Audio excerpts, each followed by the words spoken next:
Hi, Gary. Thank you for joining me. Tin, and it's a pleasure. It's good to see you. Welcome everyone to YDJ. How are we today?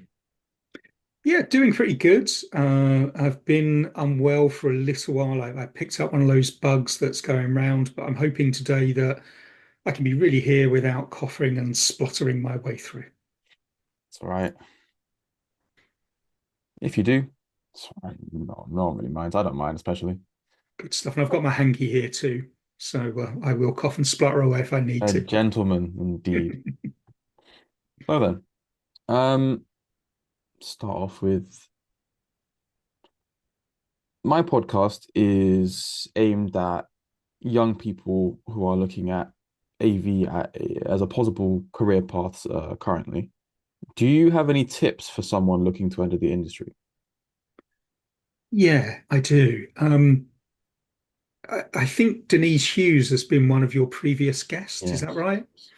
So the most obvious thing to say would be read Denise's book. It's It's a very very, good very book. good. Very good. In addition to that, I do have a few other ideas of my own as well. So what comes to mind is, and it's interesting the way in which you phrase the question, it's sort of about getting into the industry. Hmm. So my first piece of advice is don't think too long term, Mm. because that might lead to paralysis. You know, if you're looking for the perfect entry level role, you might wait a very long time to find that. But the AV industry is relatively small and it moves quite quickly. So getting in is often the challenge. Once you're in, things often happen around you, Mm. and that includes new opportunities coming along. So don't focus too much on the long term and focus on where you might be 3 to 5 years from now and sort of look for the perfect role that's going to set you up there. There'll be loads of opportunities come up regardless of where you get into the industry. So my initial piece of advice is just focus short term and get into the industry. Second piece of advice would be to network too. The AV industry is still, as I say, relatively small. It's relatively scrappy. It runs on relationships. Hmm. So network, you'll find most people who work in AV are terribly friendly and Very. helpful because it's the nature of the job itself. And if someone comes along and say, "Hey, I'm looking to break into the industry. I'm looking for some advice," most people are going to say, "Yeah, sure. How can I be of help?" So, most of us are also too on LinkedIn as well. So do your research, look for people out there who are doing jobs similar to the ones that you think you're interested in, and Mm. just approach them. Don't approach them naked. Don't just sort of send the invite because we get loads of invites invites to connect on LinkedIn coming in every day. Put in there, hey, I'm looking to break into the industry. I'd really appreciate some advice. A 10-minute call would be super helpful. Yeah. Be specific about it. And it's almost certain that, some of the people that you get in touch with, go, yeah, sure, let's do it. Case in So, point, us. yeah, exactly. That's That's who it. I did. How did we meet? Exactly the same thing. Yeah. So think short term, just think about getting in, network. And also, too, and the next thing I'm about to say, and it's probably the final thing in response to this question, Mm. and I talk as someone who ran an apprenticeship scheme at Google for a number of years, and interviewed a lot of outstanding young people, was think about the skills that you've got that are relevant to the role that you're looking for. Mm. And those skills are not going to be like the AV skills, because you probably wouldn't have those. But it might be that you've helped run the computer club at school or at college. Yeah. You might be the go-to person amongst all your friends and family when someone's got a tech support Mm. issue. Yeah, you may have done some really interesting programming work as a side hobby. You might be the sort of person who's really into building PCs using penknives and bags of sand. It's that thing that you've got, which is a real passion, that helps illustrate some of the skills that you've got that are going to be useful for that role. That's what someone's going to be looking for. So there's going to be there's unlikely to be an assumption that you're going to bring any AV skills with you. If you do, tremendous bonus, but you don't need them to get into the industry. But if you can show where you've got your passion, your experience, your skill, and how that might fit, yeah, then that's a great place to start from. Yeah, not much for me to add on, to be honest. It's pretty perfect. Um, TLDR of that is like just prove that you're sort of interested, you're worth the time to the employer. Like Yeah, if they train you, you're gonna be like, yeah, I love this, rather than, oh, I hate this, I want to go. yeah, exactly. And I'll open up a bit about how we interviewed apprentices at Google. Yeah. And what we did was we gave them scenarios to see how they thought. And some of those scenarios would be only slightly technical. Again, they wouldn't be hardcore technical because we don't expect you to have those skills. Mm, And some would be about around the way that the interviewees interfaced with people. So I'll give you two questions that we asked in interviews, not in every interview. Yeah. And the good news is I don't need you to answer these either, but they're just an illustration. Yeah, of the sorts of questions we asked. And again, if you're listening to this, just take these questions and turn them through 180 degrees, mm, because this can be a really good way of talking about yourself in an interview. So, one of the questions would be you move into a new flat, the Wi Fi is not working. What do you do at that point? Yeah. And what we were looking for is people who could sort of think through that problem in a series of steps. The answer we weren't looking for is, well, I just sort of, phone someone's helpline and go, my Wi-Fi is not working. Yeah. So we were looking for people who'd be thinking, right, okay, well, there must be a router somewhere. mm, Go and find the router. Is the router plugged in? Are all the lights on? Are some of the lights flashing on it? mm, Yeah. After that, they may go, okay, well, the router's working. So I wonder if it's like a building thing. Go and knock on my neighbour's door. Does your Wi-Fi work okay? What network are you on? Yeah. So someone who's got those logical problem solving skills. The other sort of question we might ask, and this is again about customer interaction, is we'd say, imagine you're working in an Apple store, working for retail in Apple. Yeah. And you're a salesperson and you're pretty close to someone buying a phone from you, brand new iPhone, all the bells and whistles on it. And another customer comes in and says, look, I'm really, really sorry. I know you're in the middle of something, but I've got a really important problem with my phone. Yeah. And I need some help. What do you do at that moment in time? And again, mm. what we're looking for is someone who doesn't get derailed and drops one or other of those two people. But we're looking for someone who can say something along the lines of, you know what, I'd say, okay, look, I can see that this must be really important for you. Let me just check with my client here that they're okay if I spend a minute with you, just sort of getting you into our support system. Yeah. Yeah. So again, my advice is sort of think through the scenarios that you've been in, yeah, that might be pertinent for the skills that this role has, and have those answers ready in mind. Yeah. They're very thought-provoking questions, to be honest. As soon as you actually asked first, I was like, yeah, I can think You're about sitting there that. doing that thing, aren't you? Yeah. How would I do this one? Yeah. Exactly. So I guess, my key point here is don't, for anyone listening to this, don't place yourself outside of the industry by thinking, ugh, I haven't got the AV skills that are needed. Yeah. No one did it at the If first you're coming time. into the industry, yeah, very few people expect that you're going to have AV skills. But what passions, skills, experience do you have that you can talk about that might align nicely with the passions and skills and experiences that are needed in the role itself? Mm. Sort of elaborating a bit more on the Google side of things, which you mentioned earlier. Mm. You were the operations manager previously, and now you work at a university. I Uh, work at University of the Arts London. I'm Yeah. allowed to mention specifics. Okay. Mm. How does the corporate sector differ to the education sector you're now in, working as AV tech or Or an visual architect? AV. Sorry. Yeah.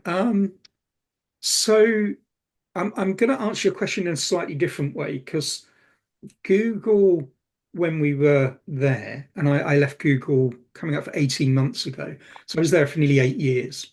And during that time, Google invested enormously in AV. Mm, And it did it for very compelling business reasons, which was Google is an organization that has collaboration built into everything that it does. It's its yeah. lifeblood. Yeah. And so it meant it needed lots of collaboration facilities. It needed lots of video conference enabled meeting rooms.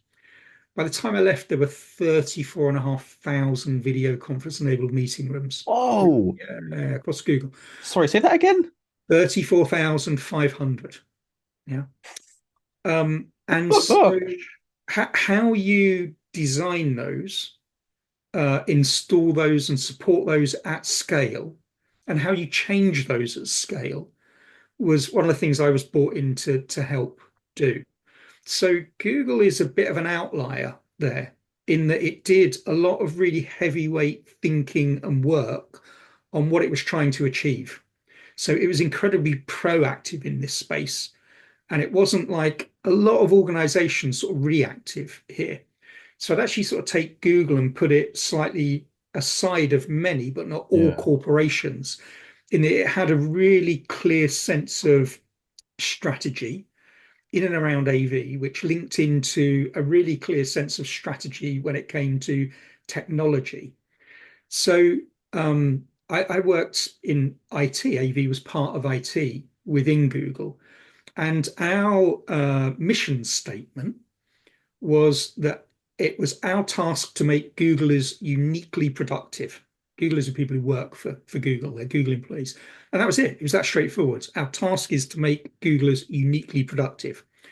You know that a lot of AV work, particularly when it comes to design and builds, is done in conjunction with real estate, Yeah. and facilities.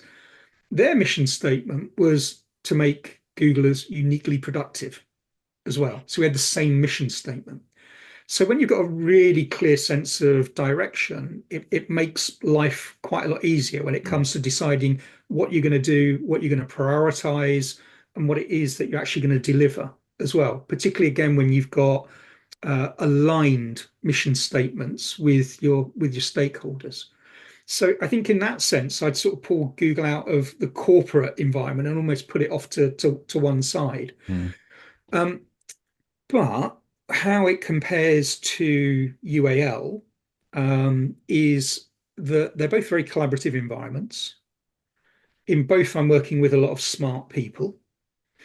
Um, the thing that's different again, and is that Google had an incredibly clear idea of its strategy and did all the hard work around aligning everything towards that strategy. So it just worked like that. Otherwise, you're not going to deliver that sort of quantity of meeting rooms and make them work in a way that gives a consistent user experience and delivers all of this for a known cost as well. I think UAL and I think most universities, it's fair to say, are still some way from having that real clarity of purpose and then having the means, if you like, the processes and the systems to allow them to deliver to in such a quick and seamless way that we did at Google. But they're heading there. They are getting there. It's one of the things that's really impressed me is by the quality of work that's going on in the university sector, particularly in the UK, that my new peers are delivering, that they are heading, and getting close to having clear strategies, clear outcomes, and again, deliver it or designing the processes and systems that allow them to deliver that. Good to hear, actually. Oh. 34,500.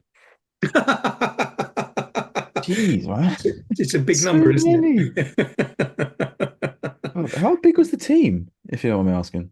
um, at its biggest, it was 100, Okay, that is pretty big.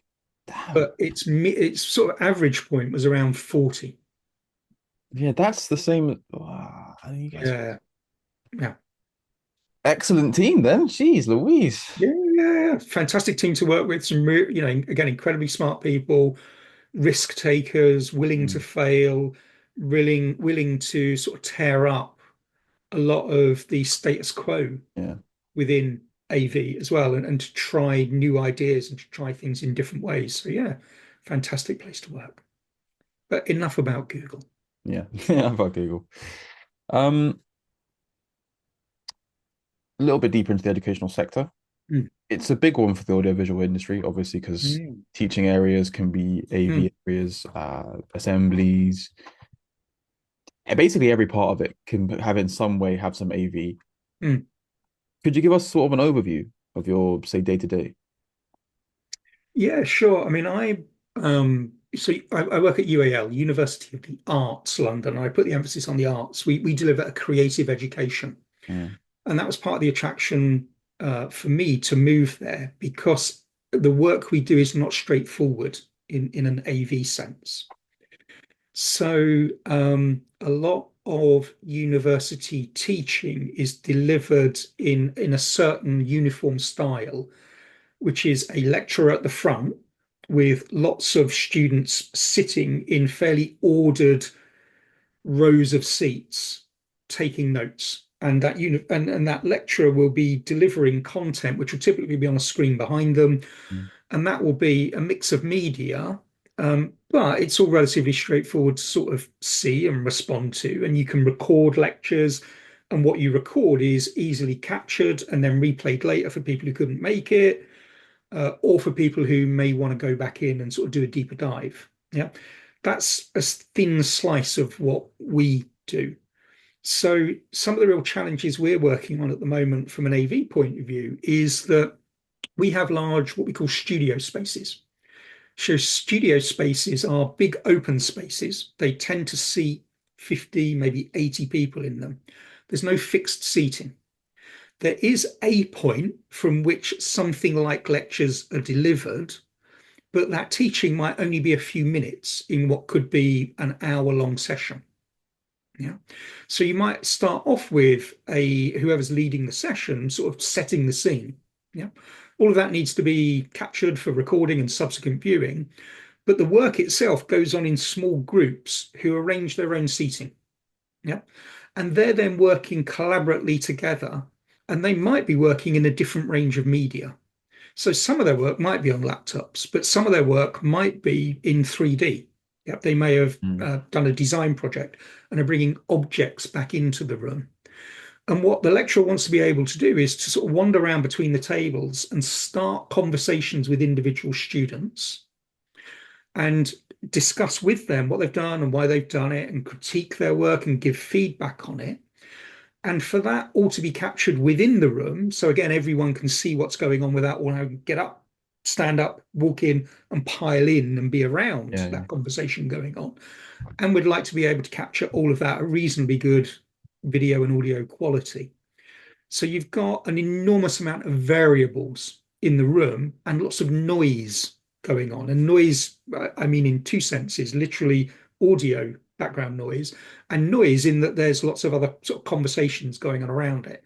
So creating a focus for that that responds to the way in which the learning happens and doesn't distort the way in which the learning happens by sort of turning it into the bake-off where you go, okay, you've got your piece of work, you bring it up to us, and we're going to critique it whilst we're Yeah. all standing in very statically, standing still here, looking at your piece of work. We don't want to do that. Yeah. So we're trying to create these really fluid, flexible learning environments in spaces which just aren't designed for AV, almost these big open barns with lots of concrete and lots of glass there too.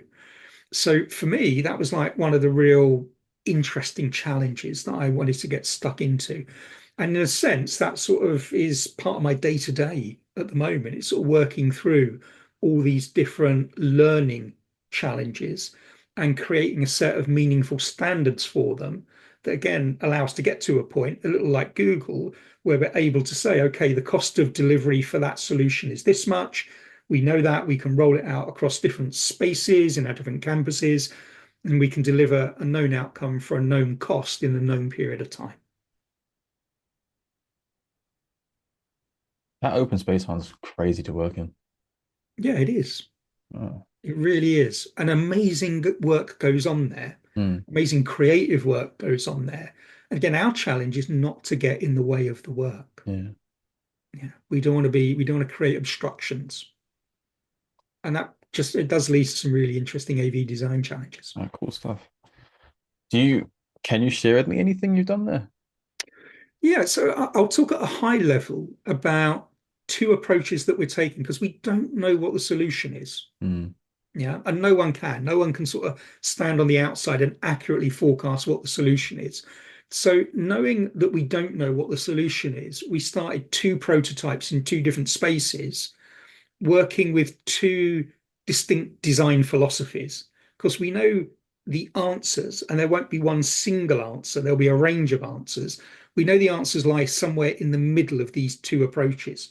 So one approach is we put everything in permanently and we overspecified it. Yeah. And so that space has got everything that it needs, but the cost of delivery in that space is very high. Really It's high, yeah. overspecified. The other space, everything you wheel into it, there's no permanency there apart from electrical sockets and data points. Yeah. And you can reconfigure what you want, how you want. But the cost of human delivery is quite high there because you Mm. need people to wheel stuff in and set it up. Yeah. And all we know is the range of answers lies somewhere in the middle of that.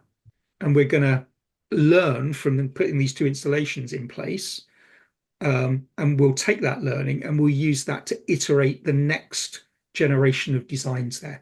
And eventually, over a period of time, we'll come up with a range of solutions that work in those different spaces. Fascinating. Mm, Yeah, that's some cool stuff you do with them, mm. man.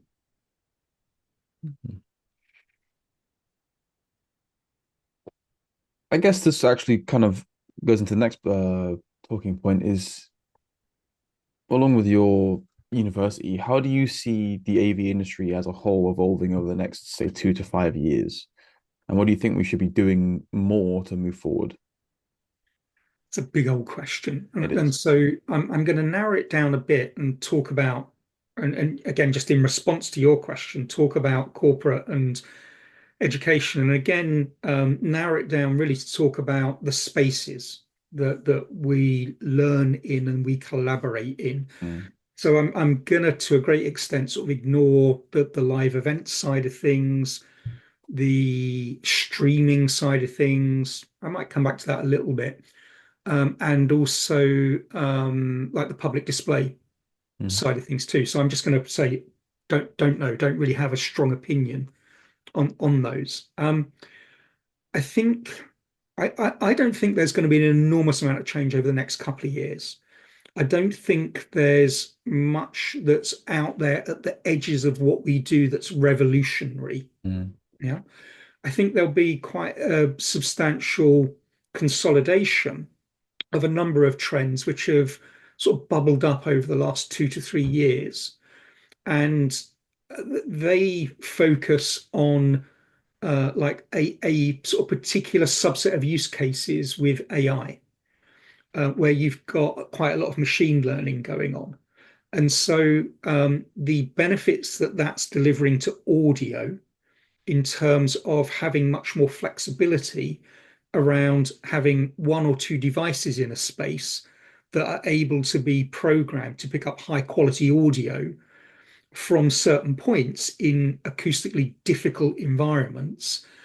I think that's beginning to almost become like a design standard now. So, ceiling tiles that have arrays of microphones in them that can be programmed and reprogrammed yeah, very quickly. And also, again, video technology or video camera technology that allows for a degree of intelligence in terms of tracking conversations that are going on between people in a room or in larger spaces where people are moving around. So I think they're becoming almost like the de facto standards around the way in which audio and video is being designed into spaces. And I think, again, they'll consolidate really heavily over the next couple of years. Yeah.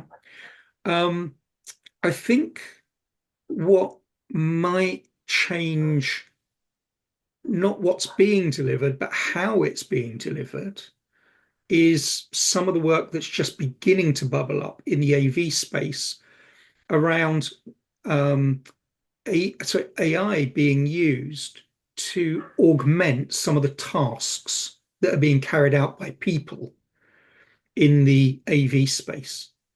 Yeah, and I know that's something else you wanted to talk about too. So I'm going yeah. to sort of do that thing where we maybe sort of knit together a couple of questions and answers here. So I read a really helpful article recently by a guy called Drew Bruning, and I'll share the link with you to the article if you want to drop it into your Of course, yeah. notes for our Yeah. conversation. And it's called Gods, Interns, and Cogs.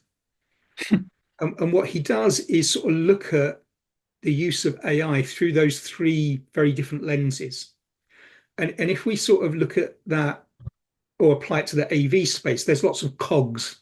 There's lots of AI cogs being used at the moment. And again, like the ability for cameras to intelligently work out what's going on in conversation and relay that back, that's a cog. Yeah. All of the super intelligent audio filtering that goes on at the moment in again in audio systems, that's another AI cog. There's lots of large language models working in real time to filter an enormous amount of information and give a consistent output, but it's nothing more than a cog. An intern is where a process begins to get replaced through the use of AI.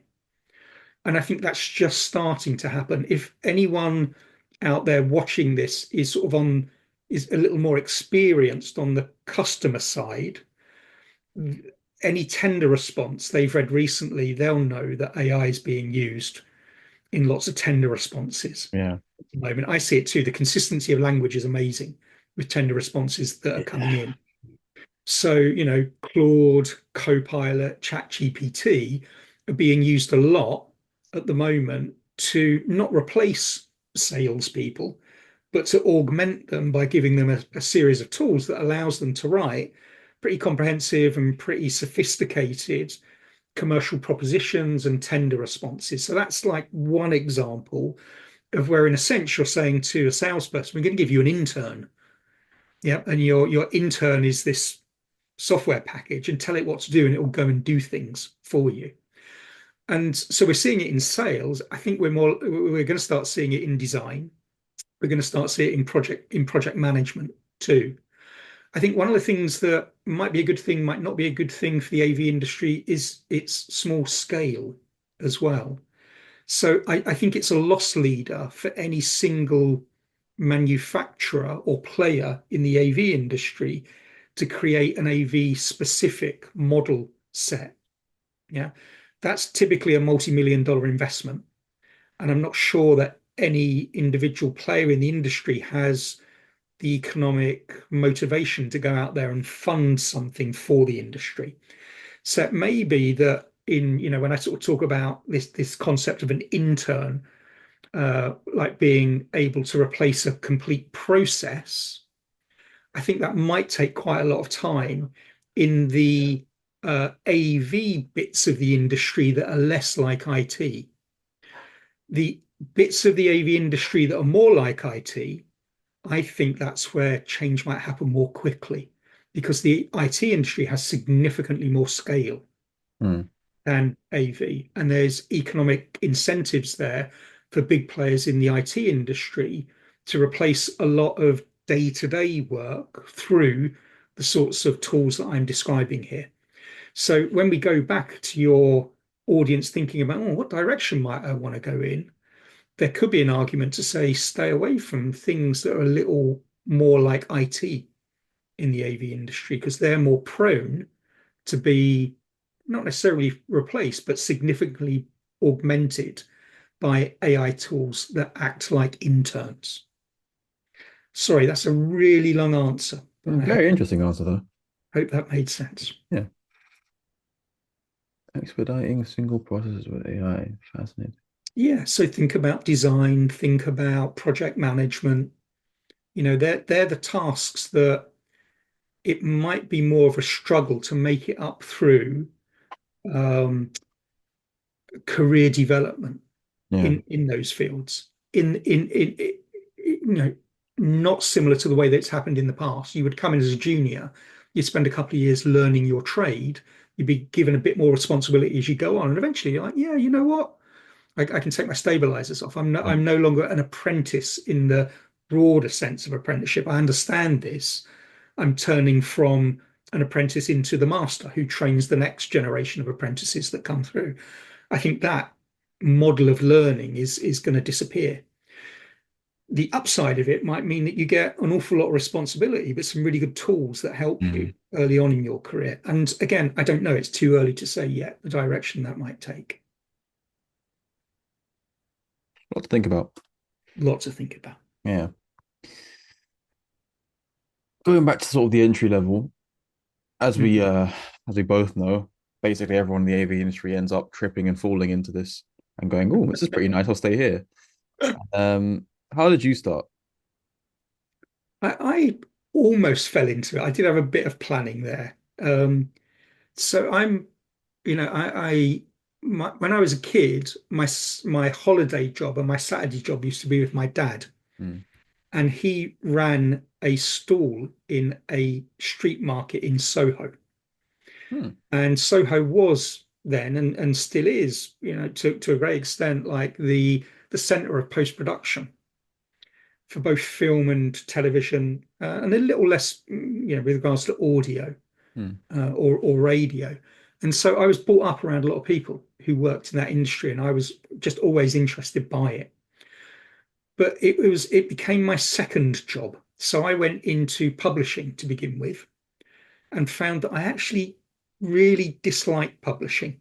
So I learned my lesson that the thing that I thought I wanted to do was the thing that I was going to go into. Hmm. So I moved out of publishing and went into audiovisual, and I started at the bottom. I looked out for an entry level role, found one. It was like a 6 month project. Did really well in the project, and way before the end of 6 months, they were like, "We'd like you to stay on. There's more you can be doing," and it really just, it grew from there.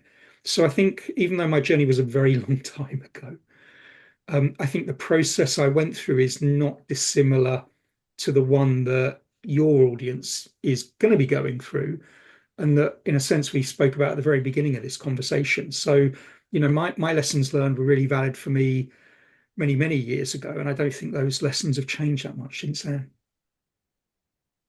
My dad actually used to work in Soho. Oh, Yeah, he did a small lot of world. TV stuff. Small world. Very small world. Like, media is a teeny world. Yeah, Everyone knows everyone. it's again, to go back to what we were talking about at the beginning, it's once you're in, you're in. It's putting the effort in to get in the right spot. Yeah. Hmm. So, so go back to a billion times now, but back to entry level stuff. Hmm. With my generation of AV techs, as it were, with the new level five AV apprenticeship coming about and now being sort of a industry standard, Hmm. is entry into the AV industry about to become more formalized, do you think? I, Partially, I would say. I think the work around the level five AV apprenticeship is absolutely outstanding.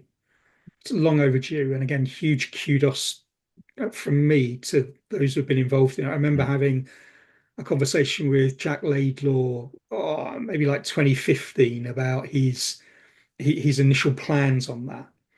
So I do think the industry is responding to that, in that players within the industry are thinking about how to modify roles so that they're a really good fit for people coming out of those apprenticeship schemes. So I think that's what that work is happening. I think it will continue to. Whether it will move beyond that is really dependent on the scale of the apprenticeship programs. So if more people are coming out, the industry will continue its efforts to adapt those sorts of roles so that the fit is a really good one, and that it's like a fairly smooth, if not frictionless move, from the practical side of the work you do into just becoming a full-time employee. So in a sense, you just sort of chop off the fifth day at university, and you spend that continuing the practical work that you've done. Yeah, it's pretty much the opinion I share as well. As it'll help, but really depends on it. Also, there's Hmm. another factor of how do you find it in the first place? Because Yeah, still, no one really knows what AV means. yeah, Not yeah, any yeah, yeah. It's AV it, that it's doesn't true. buy it. I've been in so many discussions over the last few years at an industry level about should we rename the industry Mm, as audiovisual. Excuse me a second. I'm just going to have a quick drink of water. It's all right. I've been chugging away. So there are efforts going on around things like outreach programs, and the industry does need to do a better job in terms of marketing itself and Yeah. making it clear, what the benefits are of joining the industry, what the long-term prospects look like for a career within it. And I think that's about to start. I sort of see efforts going on, and hopefully they're about to break soon. There's an enormous amount of satisfaction to be had with a career in the AV industry, and I think it's critically important to bring in new talent on a regular basis. We can't allow the industry to fail through a generation of people pulling up the ladder behind it. Yeah, 100%. It's too important, to be honest. Mm. Yeah, in any kind of, I don't know, it doesn't even have to be creative, to be honest. As long as there's people who need some kind of process where they can communicate information effectively via a screen or a speaker will be needed. Yeah, definitely. And I think, it raises a really interesting challenge. And again, this sort of feeds indirectly back into the conversation we've been having today. But the in like lots of meeting spaces, that market is becoming heavily commoditized very quickly. And so you can, to a great extent, almost sort of buy solutions off the shelf now that will just set up in a meeting room and work very well in a meeting room and a wide variety of meeting room environments too. Um, but understanding how that delivers value to the business and how it continues to deliver value to the business, and how the expansion of that philosophy of collaboration can also deliver benefits to other parts of the business. That's still a weakness within our industry. Yeah. And there's some great opportunities for anyone within the industry who wants to go in that direction. Yeah. Who's able to sit down with representatives from the business end of the business to say, okay, this is how we can help you meet your business goals. Mm, That's always been a weakness of the business. And again, if anyone's out there thinking that's really interesting, my advice would be pursue that because there will always be opportunity there. There is now, and there will always be opportunity there. yeah. So the fatal flaw of technicians, we're very good at our jobs, we're terrible at explaining them. Amen to that. Yeah. Really bad at doing that. Okay. I think to wrap up, I would like to ask, over the years, Mm. the many years of your career now, what are the things about AV that you've enjoyed the absolute most? Wow, it's a really good question. Um, and it might be what this might appear an odd answer, but it's the camaraderie. Yeah, it's the opportunity to work with groups of people together Mm, and to come up with new ideas, to come up with new solutions, to crack really compelling problems, to deliver fantastic events, to meet really tough turnarounds, mm, to be parts of bigger groups where we're one specialism amongst a variety of specialisms that again are looking at really deep and difficult problems and what we can learn and what we can teach in those more collaborative environments. So I've always really enjoyed working with people. And so when I sort of look back at my career and think, what have I enjoyed most? It's been those opportunities to work with other people, to learn from them, to share my limited learning too, and to be able at the end of the day to point at something and go, we did that. mm. And there's, for me, there's no greater feeling than to be able to, sort of walk through a building and see it being used in the way you anticipated and see all the great work going on and think, yeah, we did that. We made it all happen. It's great. What still gets me out of bed in the morning. I concur. Yeah. I don't know, I didn't think I'd actually enjoy it as much, considering I have my strong disdain for customer service in general, unless it's part of the job.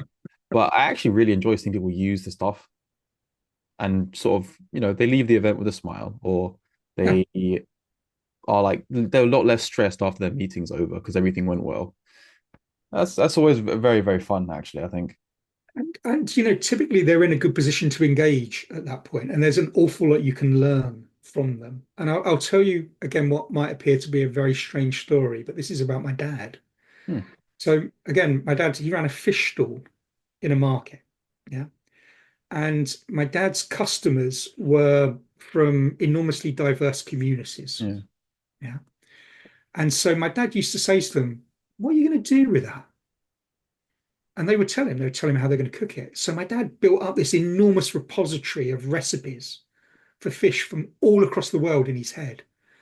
And so when anyone sort of came past and said, "Well, I'm thinking of, what might I do with that if I bought it?" He would go, I would "Oh," recommend that. you Oh, give him like three or four different recipes. My dad can't cook anything.